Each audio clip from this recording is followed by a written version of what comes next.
Friday morning, can't control it. Fired up and counting every minute. Hands are shaking, eyes are burning. The time has come, yeah, this is not a warning. The week was just so long, we had to let it go. Our problems disappeared, we're not tied up anymore. The weekend is here. Sunday calls, we are sick and tired of it. Up and down, can you feel it? Up and down.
Hey everybody, and welcome to the Kurt Johansson Show. It's Kurt. Today, got another special guest as I'm looking again, once more, into Scandinavian wrestling.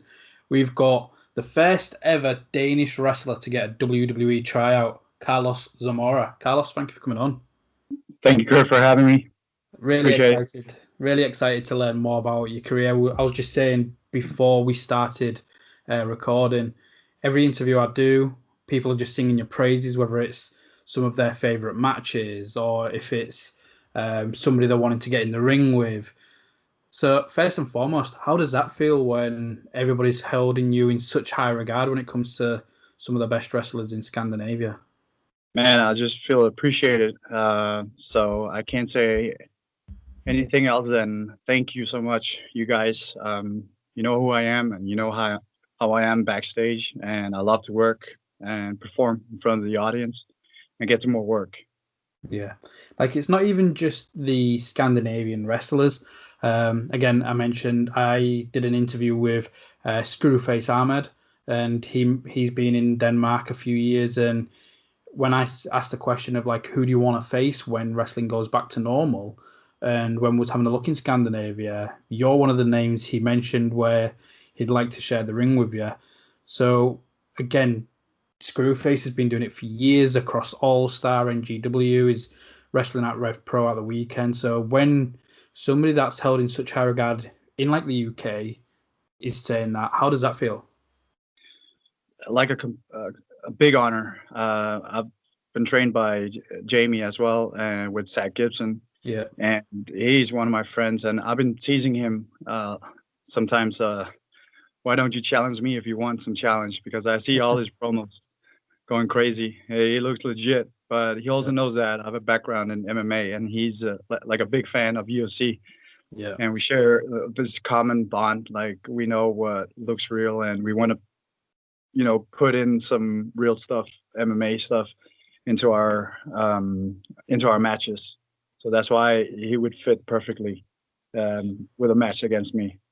Hopefully that does happen, and if it is to happen and it's not in the UK, then hopefully it'll be in like Copenhagen, just so it's so easy for me to fly over to come watch it. Yeah, you should come anytime. When this lockdown is over, you should take the first flight over. Definitely. So you mentioned the MMA background. Like, how long was you doing your MMA? Was you competing in MMA or was you just trained? No, I was competing. I had a decent amateur record. I was smoking everybody. And that's the reason why I came into wrestling, because I was just, poking some guy from DPW. I didn't text, but I commented, like, how can this guy be a lightweight champion? I want to challenge this guy just for fun. And the promoter from DPW named Kim Chaos, he texted me and he wanted me to do a fake or break, the infamous fake or break. So he gave me that, and from there it's just history. Had you been a wrestling fan prior to that? Yeah, I'm a big WCW guy. Big WCW.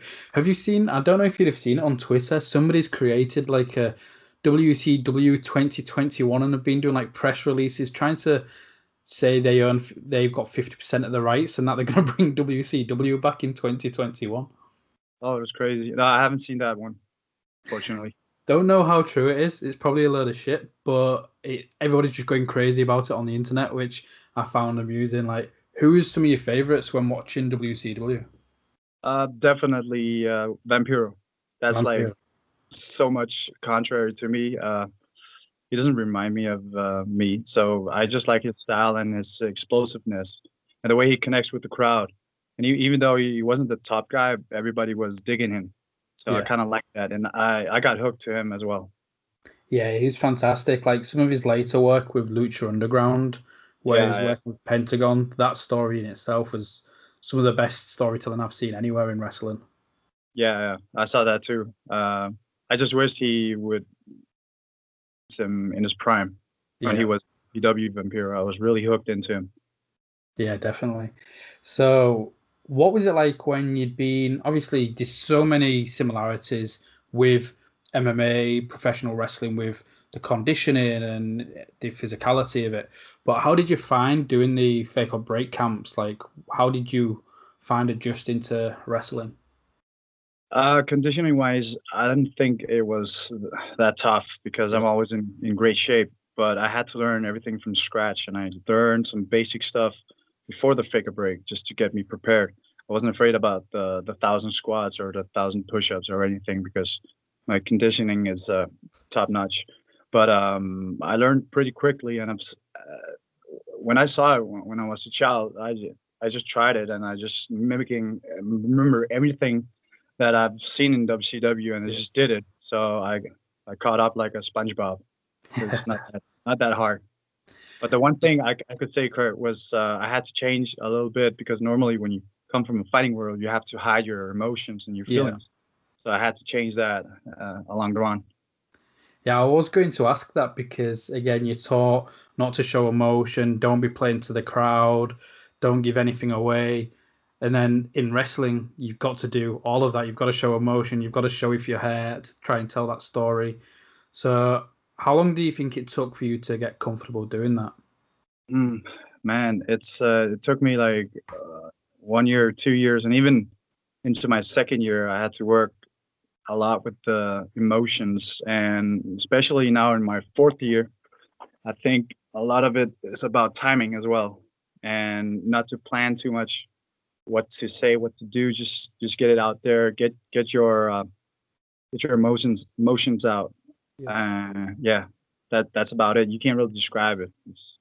What Just about go. with what about with your striking then? Because again, when you're going into the ring when it's an MMA world, you're going in there to win. You're going in there to hopefully knock your opponent out or get some good blows in.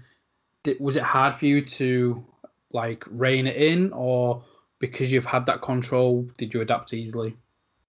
No, man, I don't want to sound like everything was so easy, but I could control my punches, and I knew from the get-go how to throw a punch without hurting anybody because I normally, when I spar, I want to throw a punch, but I can stop the punch right before I hit the guy. Yeah. And the only thing he needs to do is to sell, and I can still make the sound. I don't do the sound. I don't want to. I don't want to. I say they expose this, but I can still do a sound where people can't really figure out where it comes from. Okay. So, who was the trainers on that fake and break camp? Was it the one with Gibson and Screwface? Actually, no. It was the first one was in 2016. It was with Kay Jutler. Okay. If you're familiar with him.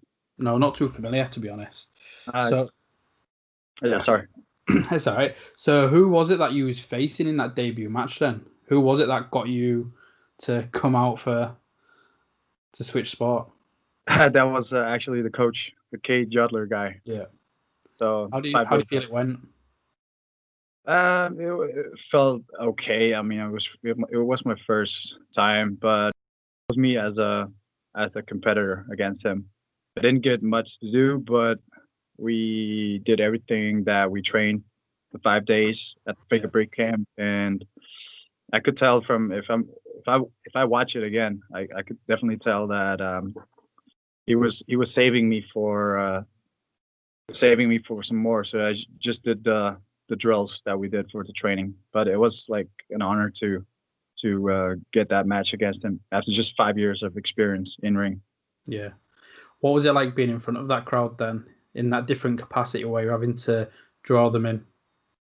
I think the Figure Break crowd, it's not the biggest one. It's not the most rowdy one. Yeah. But I did my second match in Copenhagen, and they're really loud. So I chose not to be myself. I chose to be a guy with a mask, just because I just wanted to perhaps hide myself, or just perhaps I just wanted to save myself from.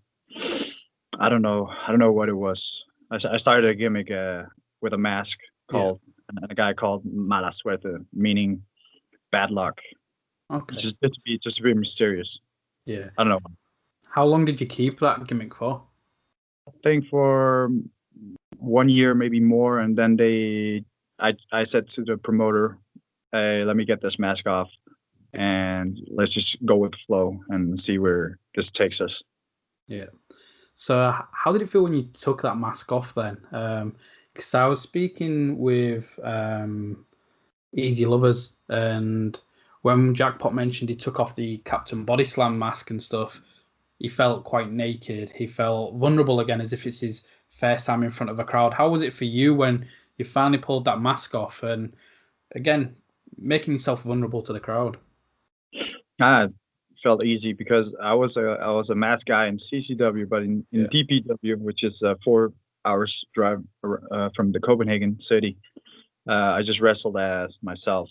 Okay. Struggling with coming up with these gimmicks and everything, and I called myself so many silly names like the Golden Talent, the Natural, the modern day Gladiator. So embarrassed by that one. So I had 2 gimmicks, one in Copenhagen and one in Yeah. DPW. So yeah, it was easy. I think I'd rather be the guy from CCW, the cocky guy. Yeah. Which crowd do you prefer? Do you prefer that rowdier Copenhagen style crowd, or do you prefer the more tame, say, family friendly crowds? Nah, definitely the rowdy one, because Yeah. you can interact in a different way, but the same way as a heel when it's family friendly. Yeah. I kind of hate when I'm the heel, but I'm kind of a babyface right now in DPW, so I like that change. Yeah. What don't you like about being a heel for the family friendly show? Not making kids cry and stuff. Did you say hero or heel? So when you're a heel with family friendly shows, like why don't you like it? I don't know, man. I just like the kids not booing at me. I just like grown up ass man. They would boo at me instead, Yeah. not kids. Okay. So I think it'd have been, was it last year you ended up winning the heavyweight title for DPW? Yeah, that was actually last year, early in the year 2019, right after I came back from the Philippines. Yeah. Because So you'd faced Luke and Sharp. Is yeah, that correct? How was that match for you? it was great. We had a great match, and when I won it, it was like, whoa, this is it. After just 3 years, and what I do now with this belt. Um, I think that despite just being in ring for 3 years, Yeah. maybe it was a little bit early, but I felt ready. I felt ready to be main eventing.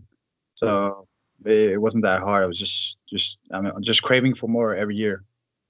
And you're definitely doing more. Like you've been several different countries. You've had your tryout with WWE, and you're one of few wrestlers that are working for all three promotions. In Denmark, within obviously Dansk Pro Wrestling, Copenhagen, and Bodyslam.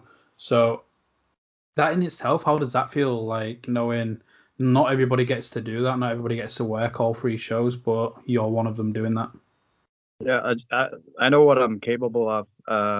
I know what's my value. I know what to do in those matches. I've said this since day one. My next match is my most important match. So I have this mentality, number one mentality, that I just want to steal the show every time. I don't want to be held back. So they know when they book me, I want to do a great show, a great match. Yeah. So how long did you start feeling comfortable then, like when being in the ring? I think when I won the DPW Heavyweight Championship, I felt more comfortable. And even today, I'm a heel at Bodyslam, but I'm a face in CCW and in DPW. But I just think it comes naturally to me right now. When I go out behind the curtains and out to the ring, I just go with the flow now. It's getting better and better. Yeah. So taking it back to more of the beginning, we mentioned him earlier with Zach Gibson and Screwface, and you actually got to share the ring with Zach Gibson during that fake and break run. And what was it like sharing the ring with him, and what was it you learned from having them two as coaches at fake and break? I think I actually don't want. It's embarrassing. I forgot that I was in the ring with Zach Gibson. But when Sebastian had that interview with you earlier this month or last month, he said that I shared the ring with Sebastian and Zach Gibson. What comes to my mind is Zach Gibson. I was laying flat on my back, and he was hoisting his leg up, and he was putting his boot into my face. And I was like, "Shit, Gibson, don't break my nose." But he was light. That's what I remember in that match. It was more of a match between me and Sebastian, between the heel and the baby face during this small feud. So it was kind of cool to say you shared the ring with Gibson, but I still want that 1-on-1. Definitely. And the match itself, I believe you was teaming with Christian Holm and Pierre-Lee Presti against Mirage. It was Sebastian Day under his Irish gimmick and Zach Gibson. Yeah, it's true. Was that a question? But no, what was you like? What do you think you learned from having Gibson and Screwface as coaches at Fake or Break? Everything, realism. I'm not much of a big fan of things happening in the ring which doesn't make sense. Even when you do Irish whip, you don't get whipped without extending your arms. So, just basic stuff. When you see two wrestlers in the ring doing this stuff, he taught me that why would you do that? Why do they do this and that? So I think Gibson he actually opened my mind into why should it be so silly in some ways. So from there I just caught up real quick with every tips you could come up with and put it into my matches, and I want every match that I have to look as realistic as much as possible. Yeah, definitely. And you mentioned before we was recording you'd been to the UK for like England and Wales wrestling. Which companies were those with? I think Britannia. I think it's part Liverpool, part Welsh, and in Liverpool as well. I don't remember the promotion. Okay. I'm so sorry for this, but yeah. That's fine. How did you find the experience wrestling in England? Oh, it was so much fun. We did the kid shows. Yeah. Where I wrestled and got on a road trip with Dan Evans, a friend of Zach Gibson. I stayed at his place. He took me under his wing, and we went out and did this 1 week road trip where we trained, woke up, trained, ate our breakfast, and went out and did these kids shows. And he wanted to be the heel, and I was the good guy. And as I mentioned earlier, that I didn't like to be a heel in front of kids, so I got this amazing experience with Dan Evans that I could wrestle in front of the screaming kids, and just be a hero. for the kids. I don't know why. I just really love that part. Is that something you're hoping to do, like when COVID disappears and wrestling goes back to normal, to come back over to the UK? Definitely, definitely. I've been trying to reach out to Gibson many times to say, hey, I want to wrestle on your shows. I'll even pay my own flight ticket. And even before the corona, I talked to some guys from London. Hey, can I come over? Yes, you can come over, but I'll pay my own flight ticket. If you like my stuff, hey, fine by me. But then the corona came and spoiled everything. But yeah, for sure, Kurt. I'll be mailing every UK promotions. Hey, look what's in town. Oh, brilliant. Now, it'll be good to have you over. And again, we don't even know what British wrestling is going to look like at the moment. Obviously, we had the speaking out movement, which was heavily affected in the UK. So certain promotions, we don't know if they're coming back. But it seems like it happened for the better. We've got rid of like all the toxic, and there's such a good space for good people to make their living now.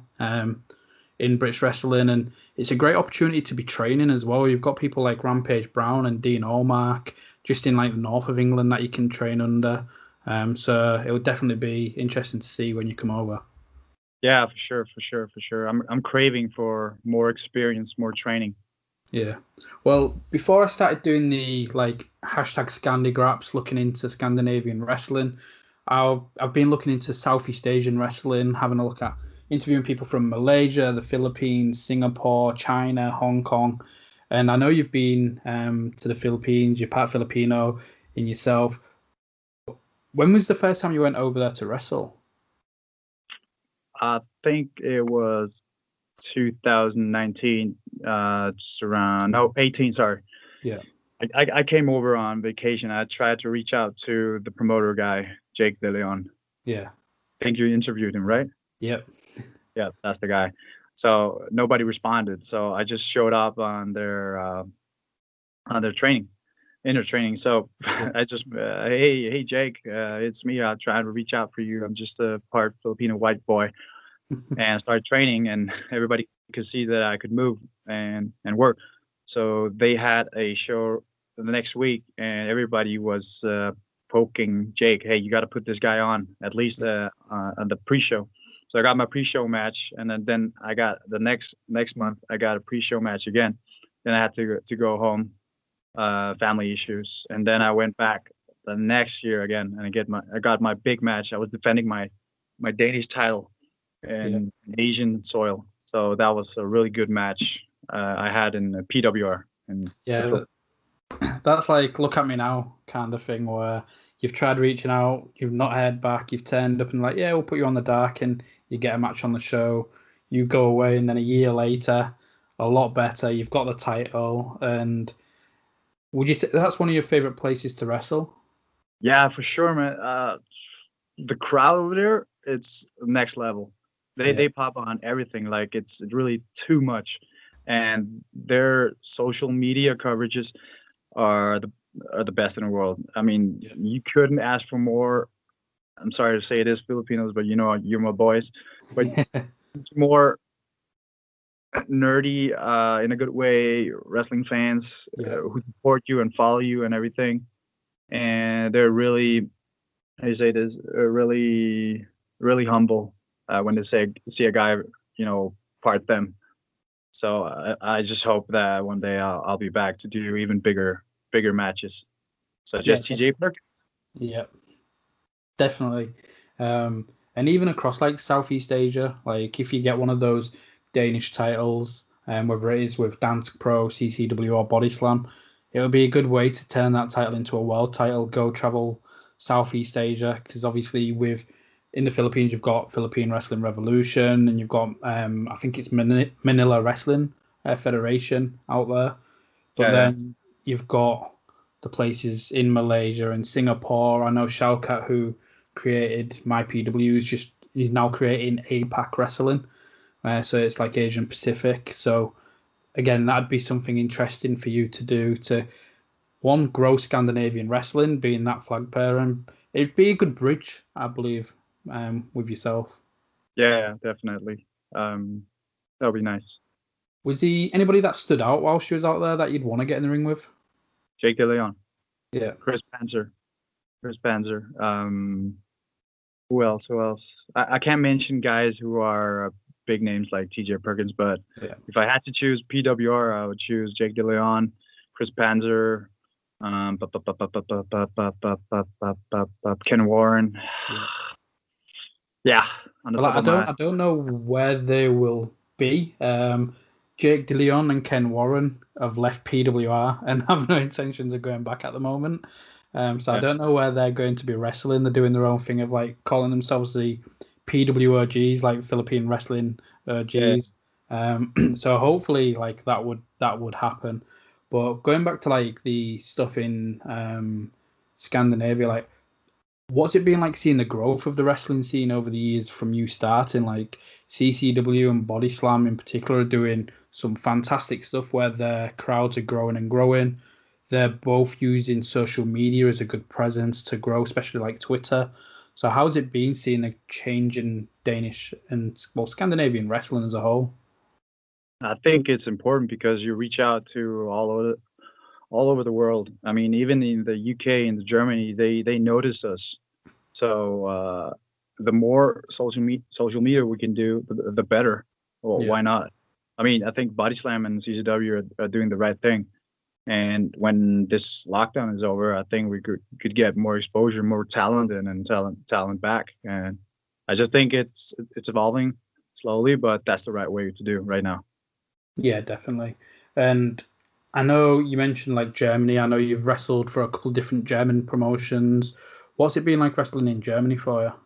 Oh, it's a lot of fun. I mean, it's partly northern Germany. Yeah. Try to get a little bit more south, but they don't know who I am. But I just still trying to poke them every once in a while. But you can't do much here in the lockdown or in Yeah. the corona. But the German fans are also very loyal to their promotion, and I have some friends from Germany as well I've wrestled against. So I really miss working with those guys. Yeah. A lot of good guys, and yeah. A lot of people in Scandinavia and even in the UK always look to WXW to go there to train. Is that something you've done, or is that something you'd be interested in doing? Is like going training with WXW? I already did. How was So that? it was like a weird experience because I was there not to really, yeah, obviously I came to learn some more and to train, but I wasn't really, I would say, excited about the training because they had these like one particular trainer, super arrogant, but he actually got kicked out of wrestling right now in WXW for I think bad behavior when the hashtag movement it came along. His name was Jay Skillet. Okay. Yeah, so I just think he was pretty arrogant towards me, and I even reached out to the promoter and said, "Hey, could you use a guy like me?" And he said it wasn't ready and couldn't understand it because how could he how could he how can he say that when he haven't seen me live? Yeah. He got his references from this trainer who eventually got kicked out for bad behavior or something. I don't know what it was. Would you want to try and go back now that he's not there? If it's see if it'll be a more positive environment for you. Yeah, definitely. I just texted him today actually. Brilliant. Hopefully, like it's always crap when there is somebody arrogant. And to be honest, the way like your conditioning, your raw talent, your appearance is probably just intimidation. Thinking, shit, this guy's probably going to take my job. I don't know, man. It's just they just butt hurt. I don't know. It's just competition, but I'm not playing around when I'm there. Yeah. So what's it been like wrestling throughout Scandinavia then? Because you've done Norway and Sweden as well. Is that correct? Yeah, that's right. What are those been like in comparison to Denmark? I think Norway they have NWF. I guess it was actually a fun experience. I was supposed to be there for some passport issues in Oslo, Norway. And I told them, hey, I'm going to be around. Can you use me? So I ended up wrestling 2 times. Crowd amazing. Guys from Norway are amazing. They just remind you of people from Denmark. Yeah. And even Sweden, it's like when you get booked to several promotions, it's a lot of fun. You meet the same people, same guys. So you're just a part of that environment, and I enjoy it. I just enjoy to work a lot, to perform a lot. I can tell because whenever it's, even if it's family holidays, if it's sorting your passport out, somehow somehow you end up wrestling. Yeah, man. Why not, man? I like those reps. Reps are gold. So when you look back, like, what are some of your earlier highlights, like some of your favorite matches from when you're starting out? Because again, I know you've been having like cage matches early on, and what are some of your highlights? That's a good question. I don't want to leave any people behind. Oh man, Kurt, that's a really big question. Let me just go ahead and I'm hoping I'm not fast forwarding to your next question. Can I mention some of the guys that I actually admire or respect? Yeah. Go in there. Go. I mean, I know this guy. He says he doesn't like me, but I like him. Nitro. I know this guy Nitro. He says the same old story that we don't really like each other, but in the ring we just got so much in common. It's just yeah. Nigel, Nitro, if you're watching this, I can't say anything bad about you. I don't know why you don't like me. I even got your T-shirt. God's sakes. When we end up in the same ring, we always do magic. Okay, so stop playing. And even Martin Raun, called Adonis. Yeah. He's really worked on his physiques, and it's not all about the moves. It's about selling a character, a gimmick. So I like his work, and even Michael Finn. I've been teasing for a match a long time. Got good chemistry, and one more guy is Pete Phoenix. I know he's like this rich kid persona in the ring, but he knows he has to work on his body just a little bit more. But he has a perfect gimmick, and he's believable. So those guys I could mention as those guys that I like to work with a lot. Yeah, well, you mentioned Pete. He did actually thank you because you'd been helping him getting in a lot better shape and stuff like that. Is that something you do for quite a lot of people? Do you help quite a lot of the guys to maintain like the best physical condition, or just the occasional person? Nah, I had Pete under my wing. I actually have another CCW guy called Lunico. He's actually Phoenix's tag team partner, and even this guy said like, but I helped him out with a little bit of diet, a little bit of training, and whatnot. So I work as a personal trainer, and I enjoy it. So I just help as much as possible that I can. Yeah, like I like the Nitro Green impression, I've got to say. And he said a lot of things, like with you being the first Danish wrestler to get that WWE tryout. Obviously, friendly competition. He was like, you might be in the first, but he'll be the next or the first signed. I want to talk about that experience with WWE. Like, what was that like for you? First off, to be the first Danish wrestler to get a tryout with WWE. It was kind of surreal because you get to get that WWE tryout after 3 years, and let me tell you, it wasn't easy.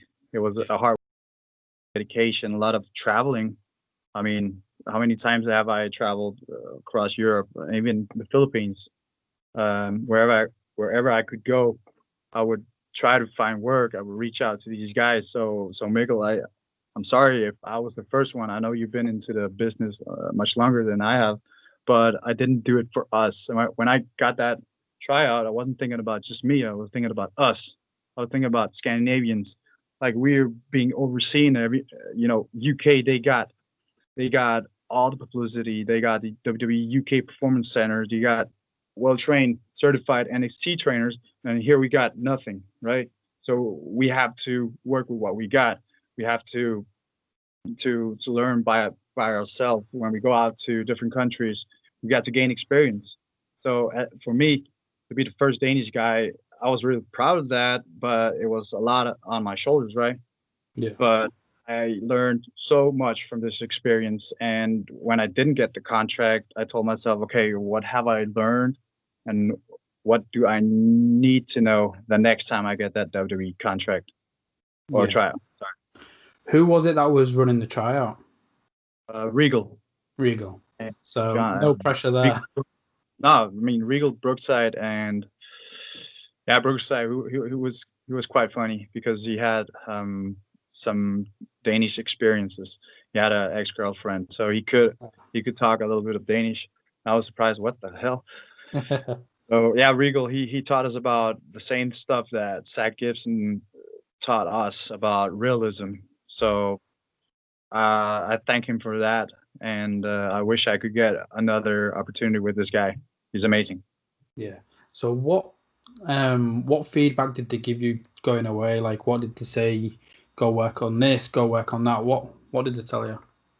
They're kind of secretive, kind of. I mean, you do the 3 days, and then you go back to your hotel room. If you get a mail, they want to see you again. But if you don't get mail, you just take the flight next morning. So It was kind of weird. You don't get any feedback or anything. But the one thing I remember from when I actually asked Regal was, "Hey, man, feel kind of weird because I'm supposed to represent Denmark. I was born in Denmark, so I feel Danish. But look at me, I don't look Danish. I don't have blonde hair or brown hair." So he said to me, "The only thing you have to do is you have to believe in yourself. If you believe, then we believe." So, and even in the promo skills, we had to do that. That was the first thing we had to do, the promo skills. I completely messed up. I thought I had to go by my gimmick, but I should have said things that I'm saying to you right now. Yeah. Like everything from the heart, who I am. He just said, just believe in yourself and just believe in your character, and it will come out naturally. So in my promos, I don't want to sound mechanic. I just want to be me. Just turn up by 10. Yeah. The guy that I love and the guy that I actually also hate. So on a 3, I'm just me. Yeah. So is it, well, obviously it's something that you'll be wanting to do in the future. Have you had any contact with them? Not so far. Not yet, because all this Corona. I think it's just stopping everything right now. But I might reach out to them once again, for sure, because I've gotten better. Yeah. Do you think you'd feel more confident if there was another Danish wrestler there with you? Not in particular, but I would love it if Nitro Green would accompany me. I'd have laughed if you said somebody other than Nitro then. Like, he'd have been sat at home listening to this, like, thinking, you fucker. Yeah. But he knows that I'm just messing with him. I still like him, though, but I don't know why he doesn't like me. I just think it's healthy competition, but it's all right. No hard feelings. Why do you think you click so well in the ring with each other? Because he really wants to hate me, but he can't. I think it's psychological. I think we understand each other and the way wrestling should be. I'm working with a lot of guys, and they don't connect as well as we do. Yeah. And I think it would be probably on a big stage in Denmark. It would be actually a pretty good match because we understand not creating moves, but creating moments, and what you work on between the moves. Yeah, that is important. Now, have you faced him as Xander yet, or only as Nitro? Tag team only. Yeah.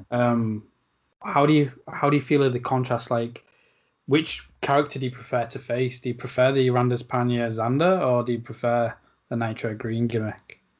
Just for now, I prefer the Nitro Green because we have so much history and He's been bullying me on the internet, but when I meet him backstage before a show, hey, what's up, Miguel? Hey, what's up, buddy? What's up, buddy? And he kind of softened up just a little bit when we hang out just a couple hours, and then we have a good laugh at it. But yeah, I'd rather meet him with the mask. Maybe later it will be. I just think he's a different character when he's Xander. He's like a goofy guy jumping around with Adonis, the other guy, Martin. So with that being said, then obviously the early goings of your career was CCW, is Dansk Pro, but then recently you'd been working Bodyslam and you'd been doing a lot of the Bodyslam shows like over the past couple of months. What's it been like working with Bodyslam? It's been amazing. I've been hating, the Danish wrestling scene just a little bit because of all the poison, all the backstage politics, and who's angry at who and everything. But to me, it's all about focusing on getting the reps, getting the matches and everything. I know there's been controversy on territory property, and this promotion is booking our town and everything. I mean, I don't want to mess with that. I just think it's good because we're only 3 promotions in Denmark, and we're only 6 million in this country. So by that, when you go to Liverpool or London, you already got maybe more promotions. So why do you want to start arguing in Denmark and try to think that they're taking over the territory? We need everybody.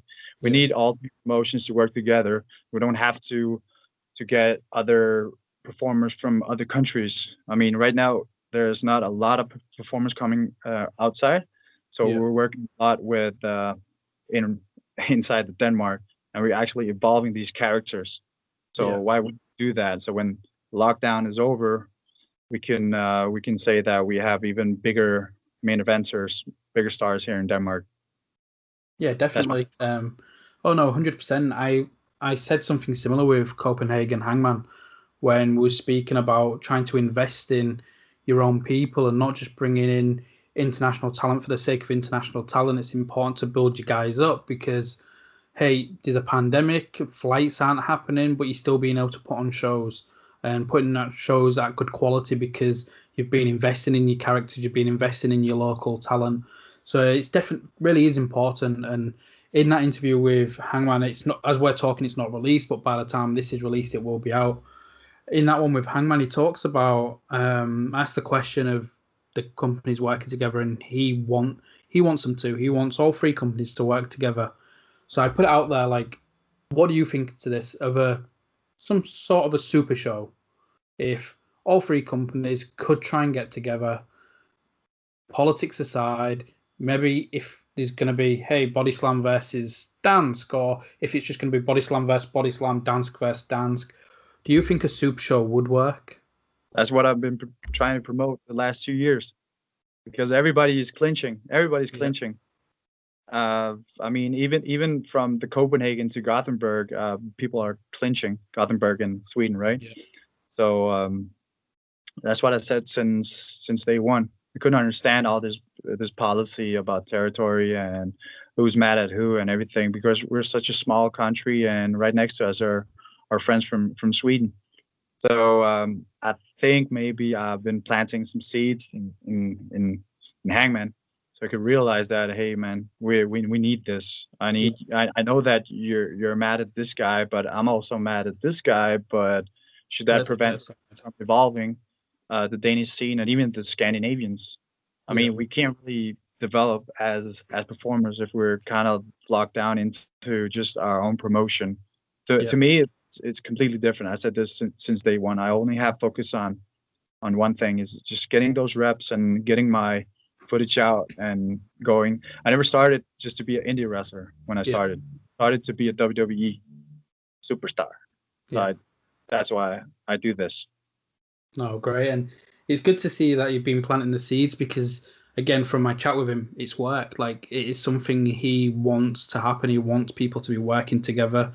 He wants people just to be honest and keep the politics away and just do what's, again, use a WWE term, do what's best for business. Like, they really want to, he seemed very keen for it. And I think if he did bring in the outside, like neighbours, whether it's Sweden, Norway, Finland, I think that's only going to be, it'll be a good showcase. Like you see it with WXW, with their Carrot Gold weekends. They do the Now Showcase where they'll bring in different companies to put on a match. I know Bodyslam had one with Peter Alessandro Emeritus and Michael Finn. Something along the lines of that, where it's just a showcase of Scandinavian wrestling, because I feel more, especially whilst you're doing more social media stuff, more international fans would be open to that, I think. And there's no reason, again, there's only 3 companies in Denmark. There's no reason you won't be able to share. No, I agree. I mean, we're so overlooked, man. We could showcase in WXW if we wanted to, if we reached out to them. It's just that people, they don't think out of the box sometimes. Yeah. And I feel like I'm a one-man army trying to reach out to a lot of people, a lot of promotions. Yeah. You know, I can't be working for my promotion, CCW, all the time, but you know, when I go to some place, it actually raises my value, so people know that I come from the CCW. Yeah. That's what I've been saying since day one, and I had these arguments so many times. But I'm glad that the planting seeds have been working, so to speak. Well, on all my interviews, I'll keep planting these seeds, and hopefully we can make it happen. Yeah. So if it was to happen, then what match would you want? Any match, or what do you think? What do you mean? Just anyone. If you was wanted to bring somebody outside from Europe, or if it was again just from Scandinavia, your guys, you get that one match. What match would you want it to be? Like what stipulation and what opponent? Any guy from the Europe scene. Yep, European Europe or Scandinavia. Entirely up to you. I want a triple threat match with Michael Finn and Nitro Green. And in Europe, that'd be good. I don't want a kid. I don't want the kid. I want a kid. Yes. And Gibson and Jamie as well. Everybody. We'll just make. Man, that's a tough question, Kurt. I can't answer that. But in Denmark, I just mentioned Finn and Nitro in a triple threat. That'd be fantastic. And again, yourself and a kid would be absolutely brilliant. Who would you want to team with if you was to face James Drake and Zach Gibson? Dan Evans. That kind of takes it back from where it all started for you. Yeah, I mean, okay, that's kind of like a quick thing, because I know that Dan and Zach Gibson are good friends. Yeah. But if I had to choose somebody besides Dan, it would be Nitro. It's where he can confess that he actually likes you. Oh, what? It can be Nitro. You can team with Nitro. It can be where he confesses to everybody in Scandinavian wrestling that he actually likes Carlos Zamora. Okay, Nitro, it can be you as well. I mean, we're such a contrary, but the same way, bond. We're like brothers. Nitro, yeah. I can't wait for him to be watching this. So, do you think whether it's yourself or if it was Nitro, if somebody gets signed by WWE, what impact do you think that would have on Scandinavian wrestling? Definitely a big impact, but I just think that the only promotion, honestly, which is promoting this as a mainstream, is actually Bodyslam. And I've tried to say this to CCW: don't try to do this too much underground. I like the style. I like the raw style and the beer drinking people and everything. But I think CCW lacks a little bit of mainstream ideas to get out there. You're not trying to hide it too much underground. I mean, even if, let's say, Pete Phoenix would get the contract for WWE, I just think that it would take some more time for Danish wrestling to be recognized in Denmark, because it's very, I say there's an expression in Danish. I can't really remember how to say it in English, but it will take some time. We need to work on some more media stuff to get it more legit. I've even I've even done some small. I wouldn't say promos, but Yeah. small. How do you say this? How do you say this, Kurt? There's a TV station following me. What's it Okay, called? so it's like some documentaries or Yeah. media. Yeah.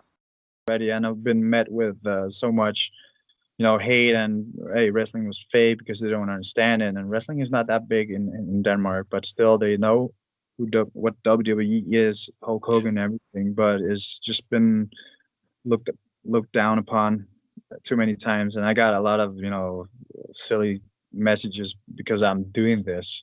Yeah. I'm an easy target, but I think they don't realize until they get into the show themselves how much fun it is. It's like an action movie. Yeah, definitely. I think with the lack of WWE in Denmark, like with live shows, it's hard to get it to watch it. I think if when somebody does get signed, I think it might even change public perception because hey, we've got somebody that's signed to a massive, one of the biggest entertainment companies in the world. And I was interviewing Mila Schmidt from France, and she mentioned French, like just the French like nation just didn't really respect wrestling as much. Amateur wrestling, yes, but professional wrestling, no. But then when Amel got signed to the contract by WWE, then all of a sudden she's on all the media outlets, but promoted massively. And hopefully, if that's something that does happen, that can happen for Denmark, where people are like, actually, you know what? I might give it a chance because it might be people where even like myself when I was younger, I loved wrestling, but I hated to admit it to people because of the stigma of oh, wrestling's fake. Well, it's not fake; it's predetermined. Everything they do is taxing on the body. But I think if somebody gets that spotlight, and then the nation will capitalize on such good press because they've got an athlete in WWE. Hopefully, that can help the independent scene in Scandinavia. Yeah, and actually, just to add something into that, when I did the mini Yeah, how is it? Yeah. So I told him just give me one shot, and I meant by the WWE. yeah. And let's say I got that WWE contract, it could have been big in Denmark just by now. So it's just it was hard not getting that contract when I was at WWE Tryout, but for sure, whatever you just said, I can relate to that. Yeah. I sometimes just try to hide it because people they look down upon it, and it's not very respected. But I hopefully soon it will be.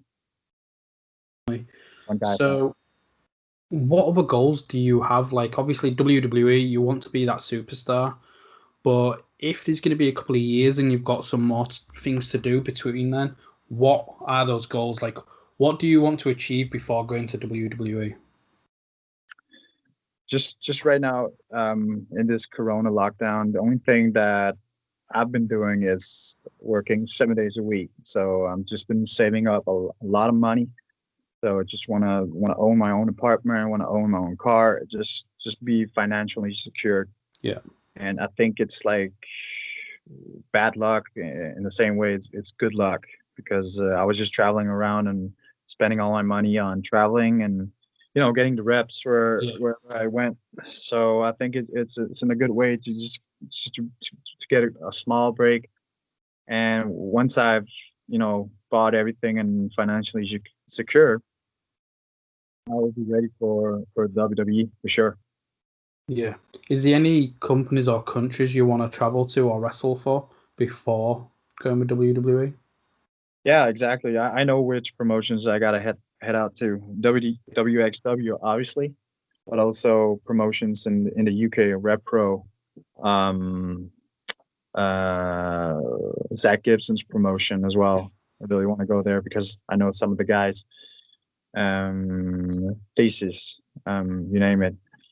I also want to go to Spain and wrestle just one time because I'm also part Spanish. So what I'm not part of, I mean, yeah, Spain as well. I know they have Riot Wrestling in Barcelona as well. That'd be good for you. And you just seem to be like a mix of loads of different nationalities. Is there any of us? Yeah, Chameleon. Right. Is there any other nationalities other than those three? I just my dad is Spanish, my mom is Filipino. Yeah. So, but I was born and raised here, so my heart is more of a Danish guy. So Yeah. I tried to live in the Philippines, but when I was there, I was more of a Danish guy living in another world.